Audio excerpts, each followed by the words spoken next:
Hello! The need to consume locally made and indigenous goods has been emphasized majorly because of health benefits inherent in it and of course cost implications. Thank you for joining me today on Away from Oil. I am Mina Adobe Okobasi. Today we shall be focusing on fish farming, and of course Dr. Momo is our guide. With the unfortunate twist in the economy of Nigeria, due mainly to price crunch of the black gold, which has been our major source of revenue, governments and individuals have taken the wise choice of diversification, of which agriculture has taken the center stage and possibly gunning to be the next gold. Fish farming is a major form of aquaculture. It involves raising fish commercially in ponds, tanks, or enclosures. There are hundreds of species of fishes, among which are sea trout, tilapia, catfish, freshwater fishes, and many more, but most of them are not suitable for farming in Nigeria, either because of their nature or the low demand in the fish market or profitability of their species. Catfish and tilapia are, however, the most common species grown in Nigeria for the fish farming industry, even though tilapia is less popular because of its stunted growth and low ability to produce offsprings. Extensive aquaculture, where fish grow under natural water, or intensive aquaculture, where fish is fed with external food supply, are two major ways of fish farming. But the latter will be our focus here.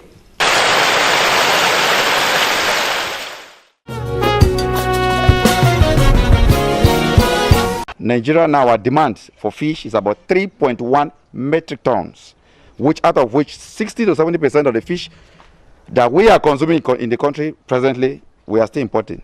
It used to be 800 metric tons, but we have been able to boost production now to about 1.1. So about 60% we are still importing. So there's every need for the federal government to diversify. Most Nigerians have told the part of diversification to contribute to the economy and put food on their tables. Mr. Sylvester Ebudu was once in the oil industry, now fully into fish and poultry farming. For me, I have always seen it as a dangerous adventure for a country to be a mono economy, depending only on one source of income, which is oil, since it was discovered in 1956 in Olobri, the present Bayelsa State. I've always thought of a day that either oil will stop flowing or the prices will drop. And it actually happened that it was tending towards that direction when the prices of oil started dwindling from about $110 to a barrel to as low as 45. And to me, that portends danger for not just the economy of the nation, but our own economy as individuals, as families, that's capable of reducing the standard of living for everybody. And I've been in the oil industry. I followed things the way they were unfolding. And I just decided to go into farming because that is actually the traditional occupation for Nigeria. We have all it takes to be good farmers and make good money out of it. And I went into it, one, not just for personal survival. So we have teaming youth here and there looking for jobs, and where they are not gainfully engaged, where they can put in their hostile energy into proper positive use. They go doing all sorts of things, kidnapping, whatever that's happening in the northern part of Nigeria is because the youths are valuable to be channeled towards that negative usage. So for me, I feel going into the farm would first help to put food on the tables of some Nigerians, not everybody, at least a portion of people will have some food from there. And also to create employment for the people. I can't go seeking for employment, but there are a lot of people who are looking for something to do. And as soon as this farm, I was able to hatch this plan to go into farming, we were actually able to pull back some people that would have been in the labor market and constituting nuisance in the street to the farm. And of course, the profit aspect of it. We don't run a charitable organization. The farm is not meant to be a charitable organization. We also feel it will be a way of making money. Dr. Momoh took me through the major stages of fish farming. So we raise them from here for about 4 to 6 weeks to the grower tanks. Then they are strong enough. You know, their stages are from fry to fingerlings. At finger size, they are strong enough for stocking. So while some stock juvenile, so from fingerlings to post-fingerling to juvenile, juveniles to adult. Subsidence is just a mini outbreak. This is what we use for them when they are indoor.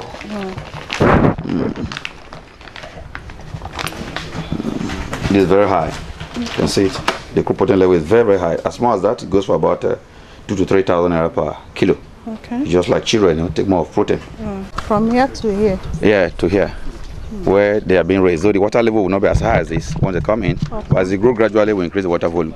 And so what we do, as I've said, this is intensive. Intensive, so we do more of a flow through. We flow this water on a very daily basis. Yeah, these ones are grown now. You can see them, they are juvenile sizes now. These are juvenile sizes. So each of these can take about 2,000 capacity, minimum. Okay. Yeah, if not for 5, depending on the sizes. How long are they supposed to stay here? As I've said, we raise smoker size and table size. Table size are a kilo and above.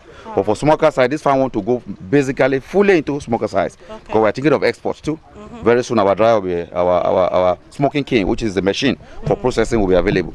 So with this, you can take about 5,000 to 6,000. This tank alone can take about that capacity. So here they will take between 2.5 months to 3 months for smoker size. But if it's a kilo and above, it takes about 4 months. Because of the nature of the fish. You know, as for many people do ask, why is it catfish in Nigeria? It's not like when you go to Ghana.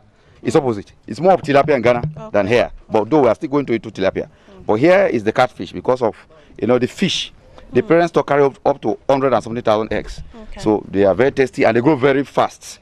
And they are highly resistant to disease. These are some of the advantages why we go for production of this catfish. Okay, I see this production as a large scale production. Yeah, If there are younger ones who want to start from a little size, what would you advise that they do? Like, how much do they need to start with? Even as small as 50,000, you can start something. As a matter of fact, no, this is a very big farm. And I've said, you can see the capacity we have here. But for some of the young ones we encourage, what we call the starter pack, we have the mobile tanks, collapsible tanks. You can move them, but these are stationary. With that, as tenants, as young ones, you can hire a land from somebody. You can set up the mobile tanks, even some coppers. Set it up and you can start your business as Okay, let's talk about feed for the fish, which is also one of the things that costs exactly over 60% of the cost of production is feed. Can it be locally made? Thank God, before now it has been foreign. But now, thank God, we still have our homemade feeds. Like the feeds you are seeing, they are all produced here in this country. It can be produced here, but though the local materials, the ingredients, is something that's some of the challenge we have. Because you know, we in the Niger Delta have this challenge. The whole of the Niger Delta can tell you there's no feed mill here. Bigger feed mills like Vita Feed you have, they are all either in the north or somewhere in the west.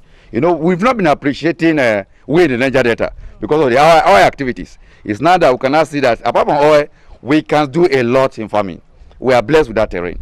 So this is 3mm. We have them in various sizes. Yes, of course. It's made of maize. It's made of soya beans. It's made of groundnut cake. The kulikuli, you know, is made of fish meal. More of fish meal. The protein content is very high. And you know, during the course of production, it's not like that of the birds because of the digestive tract of the bird has a gizzard. That's why they can swallow a whole grain of maize. It will grind it. These don't do that. So anything you are giving them has to be ground in powdered form before they are now formed into various pellets. So as they just take it, the traceability is very high. Maybe in an hour or two, they've been converted. How is it economically to maintain a pond like this? That is why it's easier to maintain with this, you know. I remember before now, I mentioned something about the extensive, I talked about the intensive, and the hyper-intensive. The hyper-intensive is water recirculative system. Water running through it 24 hours to stop it. We can't try that here because of the power. You know, in the country we can't even try it. Power. So, but this is about the best because here, major two challenges are source of water and where you evacuate your water, effluent management. We don't have that challenge here. So virtually all the water goes that way. So it's what we do on a daily basis. We have the borehole, but 2 boreholes here, water in and water out. It's about the cheapest. That's something about the catfish. You need to change your water regularly. So coming back to the economic part of it, of course, giving them like a kilo weight of feed, once you change your water regularly, you can be having like 2 or 2 point something kilo. Okay. That's how beautiful it is. So water is play a lot of secrets. Okay. Let's talk about the other challenges. Okay. I think number 1 is feed. Okay. Feed is a major challenge. In short, we in the Niger Delta face. You can see people in the west and the north still enjoy fish farming better than we do here. Why? Because some of the prepared feed, they only buy from the starter feed. They compound. If you go to the west, people in the west, that's why you see most of the fishes we are still consuming in Rivers State with the level of production we have still come from the west because there are feed mills everywhere. People get the raw materials to produce. So it's costing us about, a bag will buy for between 6,500 to 7,000 per bag. With that, if you are producing it locally, it costs about 2,500, 3,000 maximum. You can see the very different. So the feed is the major challenge. Okay. Then the other one is water. As I said, back to Niger Delta, as I said, because of the oil activities across the Niger Delta, our waters are polluted. Our water is not as pure as what they have there. Okay. They are slightly acidic. So that's why this farm to also have what we call the water kits. With time to time, we check what the water pH is. Okay. Because we must know the best. It's not a matter of giving them water, but their best pH range is thrive very well. See them growing very well. So we do all that check. It's a daily routine. Water, the feed, and maybe the cost of construction. That is another challenge. Here, the waste, we all empty our waste in here. Some of 1 or 2 fishes, as they escape from the major tanks, they find their waste here. Feed and let's see how. Can you see how they looks like? This is beautiful. Just few months, about 3 months old. See them? But they all have their advantage and disadvantages. As I've said, like anything you find here now, we cannot sort. Sorting is not as easy like what you do there. That's the beauty of it because their natures, they eat each other very well. They are not friendly. Yes, that's their nature. That's bad thing about them. So we do. That's why that is very intensive in the concrete. So time to time, on a weekly or bi-weekly, these are the activities they do here. So they send down the water to separate them into various sizes. That is their nature. A lion will always give birth to a lion. So, but the only way to have reasonable numbers, when you stock, example, you stock 10,000 to have reasonable number to the point of harvest, you have to sort. These are part of the secrets in fish farming. You must know that.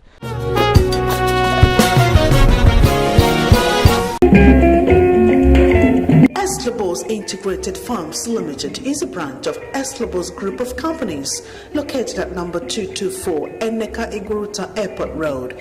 It is the next stop over when it comes to farm produce, training and consultancy on the world best practices.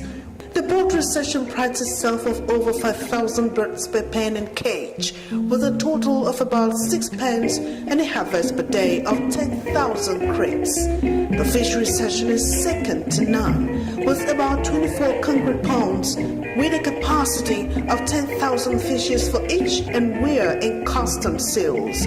Snail production of over 15,000 table sizes and a plantain plantation. Our farm market has the best processing unit and the mother of them all, the feed mill, with production capacity of over 40 tons per day.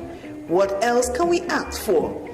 For bookings and inquiries, call the following numbers or visit our social media handles on your screen. Eslabos Integrated Farms Limited.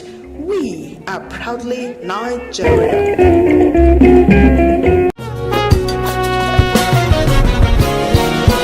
The first thing you do when you are raising fish like this is you make sure that your water is very clean. You give them non-polluted water. You give them water that is highly oxygenated, and then you make sure that the feed is not contaminated. Once you have all this in place, you are likely not to have any problem. There are certain times you have maybe contamination through food or contamination of water by any means. If we notice that, the first line of action to do is to discharge the water and give them fresh water. Because fish, the water is their house. In fact, we breed them in their excreta. That's where they excrete, that's where they feed, that's where they pee. So you may want to be sure that the water is not contaminated. Once the water is polluted, you endanger the life of the fish. And the first thing you do when you see that they'll be hanging, they will not feed, no matter the type of food you give them, they will not feed. If you get your feed and it's maybe water touch it during transportation, it could go moldy. It could go also hardened up, forming blocks. And they could also, you see the mucor, which is fungal growth. Those can transmit and they can translate to disease when you give to the fish. One of the ways the fishes can get endangered is by wide beds, and you see that's why they put the net. Then the white birds can also come and contaminate the pond with their feces, which carries germ along. That may also, because they visit pond to pond, from pond to pond. So supposing they have visited a pond in Ishopo where the fishes are sick, and you allow them to come in here, they can transfer that germ. So by netting them, you make sure they don't have any contact in any way to the fish. By the time you are getting your fish, you make sure that you get your fish from very good source. Is garbage in, garbage out.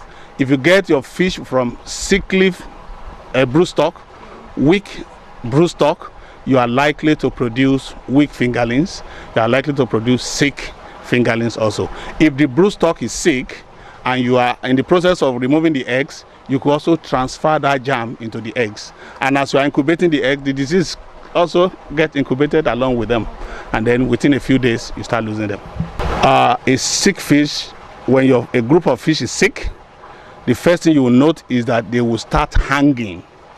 Hanging is that they will just stand with their mouth up, and when you even knock the wall, they're supposed to move, they will not move. You give them food, they will not eat. Eventually you'll be seeing some of them that are floating and dying.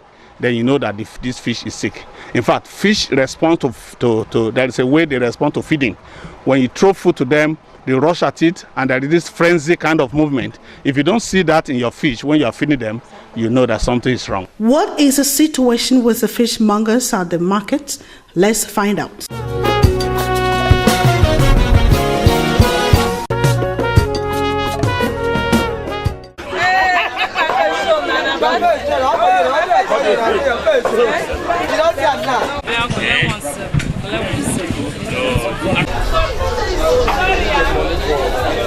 There's no markets. Everywhere is dry. You will see some people that, like before, they will buy, somebody will come and buy like 5 pieces. Then, now, it's not like that. Somebody will come and buy like 1 or 2. If you ask them, they will say they are managing themselves because there is no money, economic recession, all of that. I bought it high. And some people will not afford this size. They may go to the smaller one. How much is the smaller one? It was 500, now it's 700. Yes, you can see the difference. The difference is too high. So please, government to help us. It's going very well. Okay. How is the sales like? Do you have much customers? It was not like before.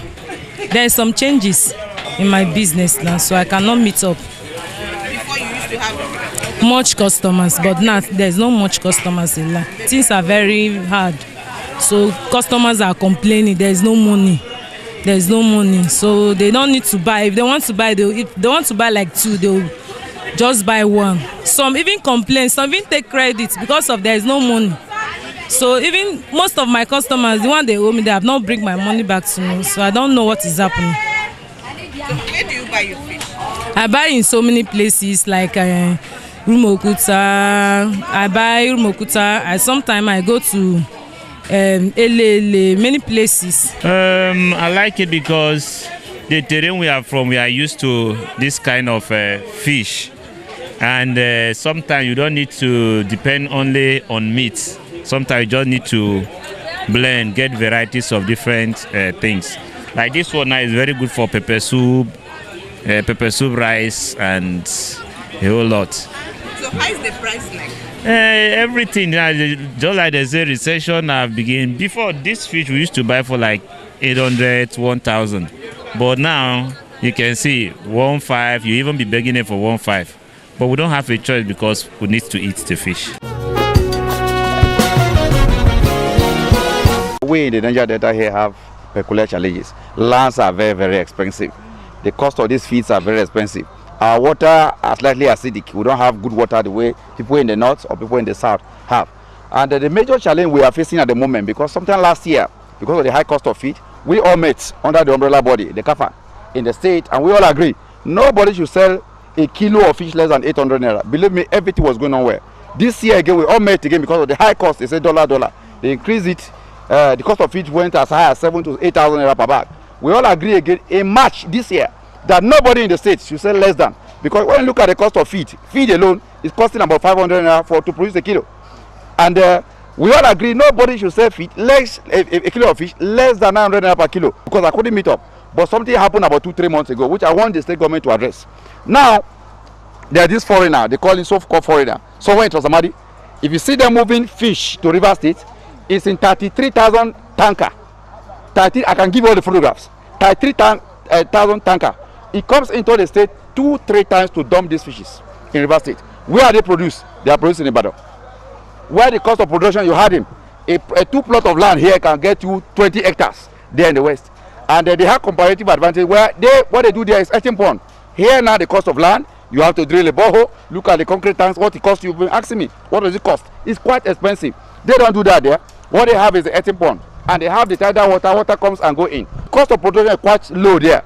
Getting a kilo of fish, I told you between 250, at most 300 naira can give you what we are buying per kilo, as against the 500 naira. So it's a bigger challenge. So we farmers met, and what is happening now, the man is selling at the rate of 600 for God's sake per kilo, and the fish is about 1.5 to about 3 kg per kilo each of his fishes. So it's a big challenge we are facing here. It's like it's sending the rivers people out of business.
Integrated Farms Limited is a branch of Eslobos Group of Companies located at number 224 Enneka Iguruta Airport Road. It is the next stop over when it comes to farm produce, training and consultancy on the world best practices. The poultry section prides itself of over 5,000 birds per pen and cage, with a total of about 6 pens and a harvest per day of 10,000 crates. The fishery section is second to none, with about 24 concrete ponds, with a capacity of 10,000 fishes for each, and we are in constant sales. Snail production of over 15,000 table sizes and a plantain plantation. Our farm market has the best processing unit and the mother of them all, the feed mill, with production capacity of over 40 tons per day. What else can we ask for? For bookings and inquiries, call the following numbers or visit our social media handles on your screen. Eslobos Integrated Farms Limited. We are proudly Nigeria.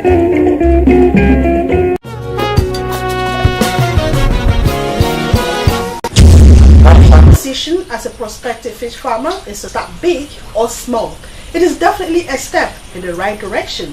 After all, you're about to add your own quota to the good of the economy, make some money, and feed your family. While as you take that bold step away from dependence on oil, it is hoped that today's outing will be of immense help. Let's do this again on Away from Oil. Till then, bye.